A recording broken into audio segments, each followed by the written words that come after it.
अस्सलाम वालेकुम, मेरा नाम डॉक्टर सोफिया उमर बाजवा है। आज मैं आप लोगों की मुलाकात कराती हूँ रबील के साथ। इनका नाम रबील बेग है। ये हमारे मार्केटिंग मैनेजर है। जब से हमने IVF का सफर शुरू किया था, तकरीबन शुरू से ही हमारे साथ हैं। तो पिछले 7 से 8 साल से रबील फैमिली फर्टिलिटी के साथ मुंसलिक है। रबील लाहौर के बाहर मुख्तलिफ शहरों में ट्रैवल करते हैं। ये KPK तक भी जाते हैं। हर शहर तक इनकी टीम का एक्सेस होता है और ये मुख्तलिफ शहरों में फर्टिलिटी के पेशेंट्स की रहनुमाई करते हैं और उनको रास्ता दिखाने में हेल्प करते हैं और उनको फर्टिलिटी के बारे में ना सिर्फ मालूमात देते हैं, उनको इलाज कराने में भी मुकम्मल फैसिलिटेट करते हैं। हाँ जी रबील,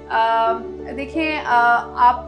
जिस पिछले 7-8 साल से फर्टिलिटी के सफ़र के साथ हमारे साथ चल रहे हैं, आपसे सबसे पहली बात जो मैं पूछना चाहूँगी वो ये है कि जब आप लाहौर के बाहर बहुत सारे पेशेंट्स फर्टिलिटी के मिलते हैं आपको और आप डॉक्टर्स को भी देखते हैं जो कि फर्टिलिटी के पेशेंट्स को चेक कर रहे होते हैं, आपको क्या लगता है बड़े शहरों से अलावा लाहौर, इस्लामाबाद और कराची तो बड़े शहर हैं, इनमें IVF सेंटर्स हैं, इस पे फर्टिलिटी स्पेशलिस्ट हैं, लेकिन इन शहरों के बाहर जब आप फर्टिलिटी के पेशेंट्स देखते हैं तो आपको क्या लगता है कि फर्टिलिटी के पेशेंट्स कहाँ स्ट्रगल कर रहे हैं, क्या मसाइल हैं जो वो फेस कर रहे हैं? एक बेसिक फर्टिलिटी की अगर हम बात करें उन कपल्स की जिनको प्रेगनेंसी किसी भी वजह से नहीं हो रही। जी वालेकुम सलाम डॉक्टर सोफिया। ये बड़ा मेन जो है वो केस है और देखा जाए तो मल्टीपल पेरिफेरी में ख़ास तौर पे जो सबसे ज़्यादा प्रॉब्लम हमें देखने के लिए मिलता है वो डायग्नोसिस जो है वो प्रॉपर नहीं हो पाता, जिसमें मेल फैक्टर भी देखा जाए वो भी डायग्नोस नहीं हो रहा, फीमेल को प्रॉपरली डायग्नोस नहीं किया जा रहा, जस्ट एक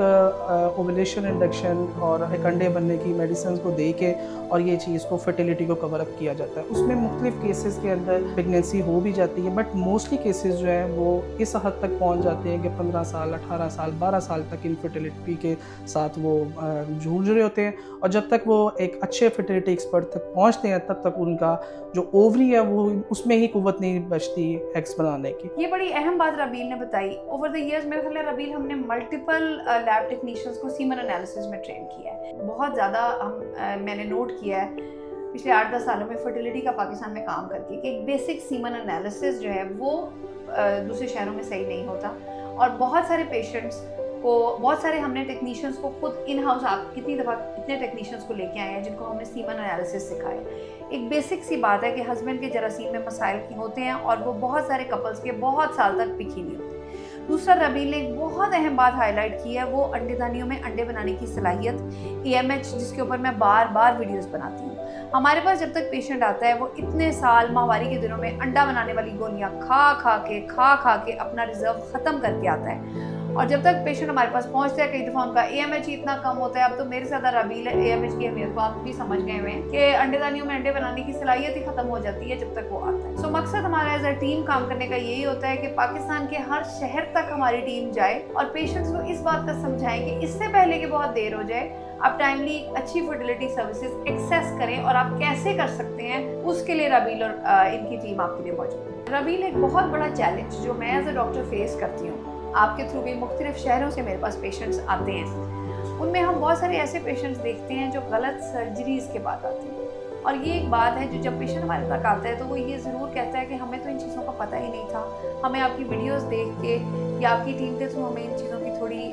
अंडरस्टैंडिंग हुई। तो इसके बारे में रबील से मैं चाहूँगी कि हमें थोड़ा फीडबैक दें कि बहुत सारे पेशेंट्स हैं जिनकी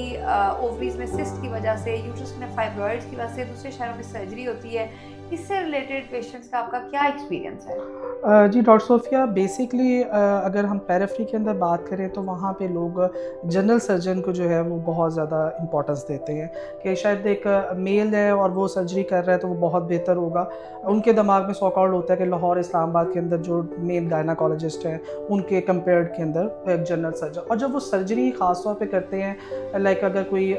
पानी की थैलियाँ हैं ओवरीज़ के अंदर, तो वो अक्सर ये होता है कि उनकी जो है वो ओवरीज़ ही जो है वो निकाल दी जाती हैं और जिसकी वजह से उनकी आगे चल के जो फर्टिलिटी लाइफ है वो बहुत ज़्यादा डिस्टर्ब हो जाती है। तो मोस्टली जो सबसे मेन चीज़ वो ये देखने के लिए मिलती है कि वहाँ पे सर्जरी का कोई ऐसा एक्सपर्ट अवेलेबल नहीं होता कि जिसको वो जाके प्रॉपरली करवाए। मेरा ख्याल है कि अगर पेशेंट वहाँ पे इस लाइक कोई लेप्रोस्कोपी या कोई हिस्टेरोस्कोपी की साइड पे जाना चाह रहा है तो उसकी बात है, लेप्रोस्कोपी की सर्विसेज बहुत सारे शहरों में अवेलेबल ही एग्जैक्टली, और बहुत मेन शहरों में भी इस तरह की जो है वो सर्विसेज अवेलेबल नहीं है और आपको पता है कि हमारे मल्टीपल डॉक्टर्स हमें लेप्रोस्कोपीज जो है वो भेज रहे हैं हिस्टेरोस्कोपी, और उसकी वजह ये है कि उनके वहाँ पे पेरिफेरी में एक फैसिलिटी ना होने की वजह से पेशेंट बहुत ज़्यादा सफ़र कर रहा है।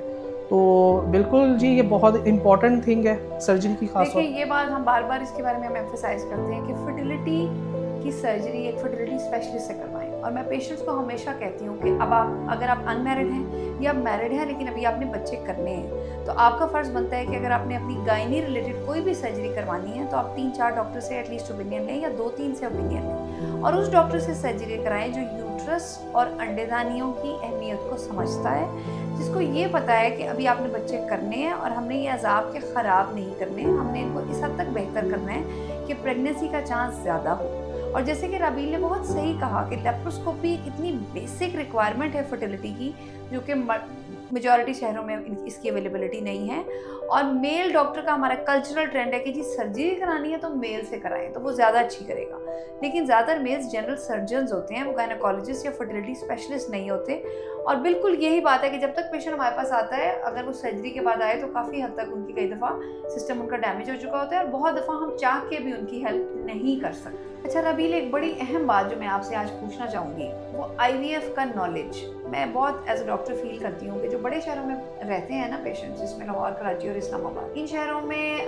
सोशल मीडिया का यूज़ तो खैर पूरे पाकिस्तान में ही है, टिकटॉक वगैरह का तो यूज़ हर जगह ही है, लेकिन एक अच्छा एजुकेशनल कंटेंट का जो अवेलेबिलिटी है ना, वो बड़े शहरों वाले पेशेंट ज़्यादा उसको एक्सेस करते हैं। उनको अपनी फर्टिलिटी का नॉलेज होता है। आजकल जो एजुकेटेड कपल्स हैं उनको IVF का नॉलेज होता है। और वो अब जो जनरेशन आ रही है ना, और अगले 10 सालों में मैं काफ़ी एक्सपेक्ट करती हूँ कि मेजॉरिटी पेशेंट्स ना टाइमली IVF की तरफ आ जाएंगे। अगर हम खसूसन IVF और ICSI की बात करें, ICSI का तो लफ्ज़ ही है दूसरे शहरों में पेशेंट्स को नहीं पता होता,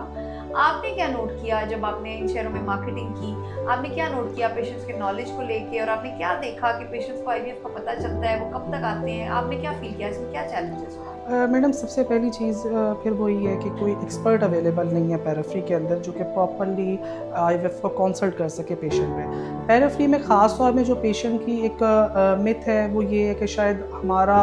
जो जरासीम है वो बदल दिया जाएगा। ठीक है, बहुत बड़ा एक मिसकंसेप्शन है और इस वजह से बहुत सारे पेशेंट्स IVF नहीं कराते। एग्जैक्टली और ख़ास तौर पे ये पेरिफेरी साइड पे जो लोग बाहर से मूव कर रहे हैं, अब हम लोगों ने मल्टीपल केसेस देखे हैं कि जो बाहर, और क्योंकि पेरिफेरी में ज़्यादातर लोग जो हैं वो बाहर हैं, जर्मनी, ऑस्ट्रेलिया वगैरह, और वो जब वापस आते हैं कुछ साल बाद, 2 साल बाद, तो उनका स्पर्म पैरामीटर्स इतने को बुरे तरीके से डैमेज हुए होते हैं कि वो नेचुरली उस तरीके से कंसेप्शन जो है वो प्लान नहीं कर सकते। इसमें एक बहुत बड़ा फैक्टर मैं ऐड करना चाहूँगी, वो ये भी होता है कि जो ओवरसीज से हस्बैंड्स आते हैं वो बहुत थोड़ी देर के लिए अपनी वाइफ के साथ रहते हैं। वो कभी कभार 1 या 2 माह के बाद आते हैं, क्योंकि बहुत मेजॉरिटी पाकिस्तान के बहुत लोग हैं जो इनकम के लिए मुख्तलिफ मुल्कों में सेटल्ड हैं, उधर ही काम करते हैं, और वो बहुत थोड़े वक्त के लिए पाकिस्तान आते हैं और उस टाइम में प्रेगनेंसी उनको नहीं होती और फिर वो मन बाद चले जाते हैं। फिर जब वो आते हैं तो फिर 1 साल 2 साल ऐसा करते करते औरत की उम्र बढ़ जाती है। बिल्कुल एग्जैक्टली। और ज़्यादातर जो केसेस मैंने पेरिफेरी में देखे हैं उसमें नील स्पर्म लाइक एज़ोस्पर्मिया के बहुत केसेस हैं, और वहाँ पे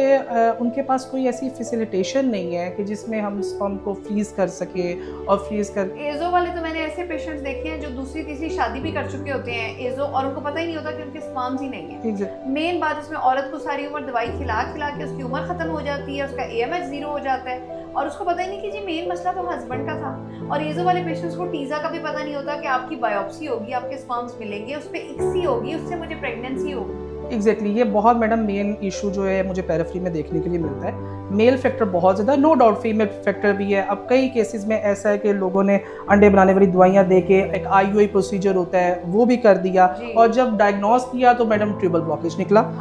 तो ये बड़ा एक मेन इशू, क्योंकि वहाँ पे शायद इस तरह की सोच भी नहीं बताई जाती, और शायद हमारा कुछ पेरिफेरी में पैरामेडिकल स्टाफ भी कुछ ऐसा है कि शायद वो उस तरह पेशेंट को कंसल्ट नहीं कर पाता कि जो एग्जैक्टली वो पेशेंट अपने जो भी उसने एक्सपर्ट को चेक करवाना है वो वहाँ तक पहुँचे, और फिर एट दी एंड जब तक हमारे पास पहुँचता है उसके पास बहुत मोस्टली पेशेंट ऐसे हैं जिनके पास कुछ भी नहीं बचा होता। ये फीमेल के बारे में मैं एक बात को बहुत हाईलाइट करना चाहूँगी कि बहुत सारे पेशेंट्स मेरे पास आते हैं जिनमें चॉकलेट सिस्ट होती हैं, उसके बावजूद उनको ओव्यूलेशन इंडक्शन यानी कि अंडा बनाने वाली दवाइयाँ दी जाती हैं, उससे वो थैलियाँ मज़ीद बड़ी होती जाती हैं और उनका पूरा गड़बड़ मचती जाती है। और जब तक पेशेंट हमारे पास एक्सेस करता है, वही या तो उसका AMH नहीं होता या उसकी सिस्ट इस हद तक उसके पूरे पेल्विस में फैल चुकी होती हैं कि हम कई दफ़ा चाह के भी उनकी हेल्प नहीं कर पाते। सो ये काम है राबील और इनकी टीम का कि ये फर्टिलिटी सर्विसेज के हिसाब से पूरे पाकिस्तान में इनकी टीम अवेयरनेस के लिए काम करती है, ताकि ये इनकी कोशिश होती है हर शहर में तकरीबन इनका नुमाइंदा मौजूद होता है और इनका यही काम होता है कि फर्टिलिटी के पेशेंट्स को प्रॉपरली डायरेक्ट करें, और ताकि वो टाइमली जो है, इससे पहले कि एक कपल का वक्त गुजर जाए, इससे पहले कि एक औरत की उम्र गुजर जाए, वो टाइमली फर्टिलिटी सर्विसेज एक्सेस करें। ज़रूरी नहीं होता कि हर पेशेंट IVF ही कराए, कुछ पेशेंट्स IUI कराते हैं, कुछ लेप्रोस्कोपी कराते हैं, बहुत सारे पेशेंट सर्जरी कराते हैं। सो इसलिए हमने इन सारी चीज़ों के बारे में बारी बारी बात की कि एक फर्टिलिटी सर्विसेज का एक्सेस अहम है, IVF के अलावा दूसरे इलाज का भी एक्सेस अहम है, और उसके बारे में इंफॉर्मेशन अहम है जो राबील और इनकी टीम आपके पास लेके आती है। Thank you.